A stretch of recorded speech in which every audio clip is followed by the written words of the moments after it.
प्रयागराज में श्रावण मास 11 जुलाई से 9 अगस्त तक चलेगा।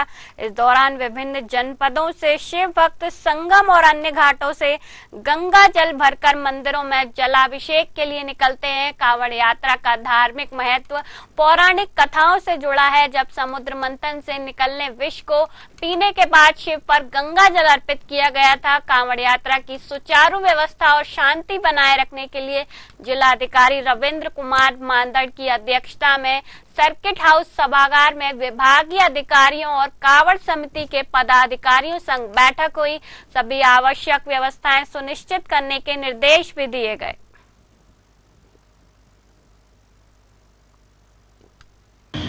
देखिए, कांवड़ को लेकर हम लोगों ने बैठक की है और विस्तृत तैयारी हम लोग कांवड़ यात्रा को लेकर कर रहे हैं। जो हमारा वाराणसी प्रयागराज रूट है या जो हमारे जनपद प्रयागराज के अंतर्गत प्रमुख शिवालय हैं और जितने हमारे 13 से ऊपर प्रमुख घाट हैं, सभी घाटों पर उचित व्यवस्थाएं रहे, मार्ग प्रकाश व्यवस्था उचित हो, सड़कों की मरम्मत हो जाए, लटके हुए तार कहीं ना रहे।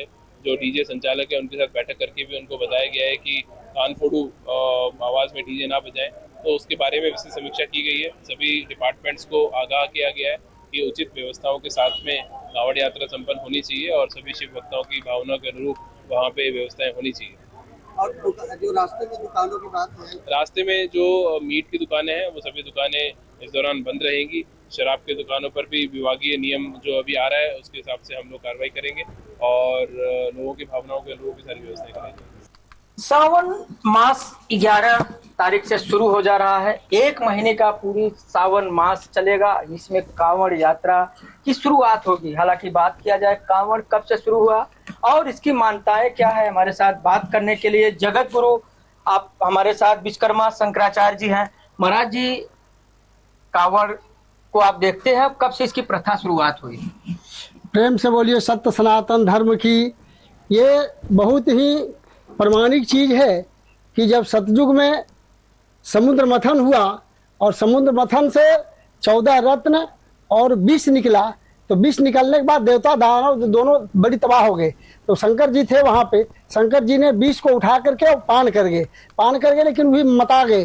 तो एक शिला वहां बगल में था, जाकर वहां बैठ गए।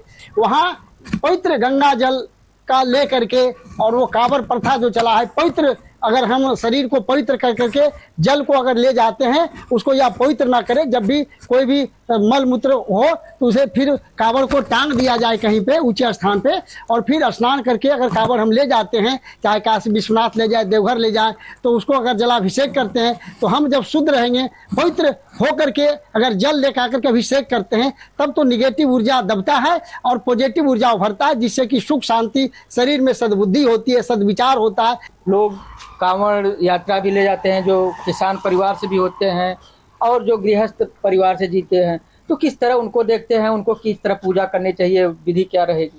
ये वैदिक परंपरा, प्राचीन परंपरा में कोई तड़क भड़क नहीं होना चाहिए, क्योंकि आध्यात्मिक पूजा ये है। इसमें सीधे साधे से स्नान करके जल पवित्र ले जा करके अगर 1 महीने जलाभिषेक करते हैं तो उसे सुख शांति समृद्धि होती है। महाराज, डिजिटल युग आ गया है और डिजिटल में तो जो कांवड़ लेके जाते हैं वो पूरी तरह से डीजे, लाइट, बैंड पार्टी के साथ वो पूरी एक यात्रा निकालते हैं और कांवड़ वहां जल चढ़ाते हैं, फिर वापस आते हैं। तो इसको किस तरह देखते हैं आप?